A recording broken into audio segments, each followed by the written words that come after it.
అన్న. Hi hi. Raja Saab teaser ఎలా అనిపించింది? చాలా బాగుందండి నిజంగా. అసలు పీక్స్ వెళ్ళిపోయింది ఎక్కడికో. అసలు ఆ హర్రర్ కాన్సెప్ట్, ఆ విజువల్స్, కామెడీ టైమింగ్, ఏంటంటే స్టోరీ అసలు మనకేం స్టోరీ రివీల్ చేయలేదు కానీ ప్రభాస్ గారిని అయితే మాత్రం కొత్తగా చూపిస్తున్నారు. చాలా గ్లామర్ గా ఉందండి అసలు ఆ టీజర్. అసలు మన ప్రభాస్ గారి లుక్స్ కూడా అన్ని సినిమాల కన్నా ఈ సినిమాలో మామూలుగా లేదు. అసలే డార్లింగ్స్ ఎక్కువ ఉన్నారు ఆయనకి. కాలేజ్ స్టూడెంట్లు, అమ్మాయిలు, ఆంటీలు, ముసలోళ్ళు, రేపో బాపో చచ్చిపోయేది కూడా ప్రభాస్ గారు లవరే. అలాంటిది ఇప్పుడు ఈ సినిమాలో చూశాక నాకు తెలిసి దిండి కింద ప్రభాస్ గారి ఫోటో పెట్టుకుంటారేమో. నిజంగా అంత భయంకరంగా ఉన్నాయి విజువల్స్.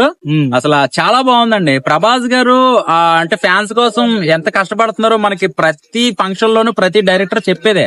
కానీ మనకి తెలుస్తుంది ఈ సలార్లు గుద్దితే 100 మంది ఎగిరిపోవడాలు, 1000 మంది అలా వెళ్ళిపోవడాలు, ఒక లుక్ తో సినిమాని అసలు అలా టర్నింగ్ పాయింట్ చేసేస్తారు ఆయన. ఆ లుక్ చూసం ఆడియన్స్ వెయిట్ చేస్తూ ఉంటారు.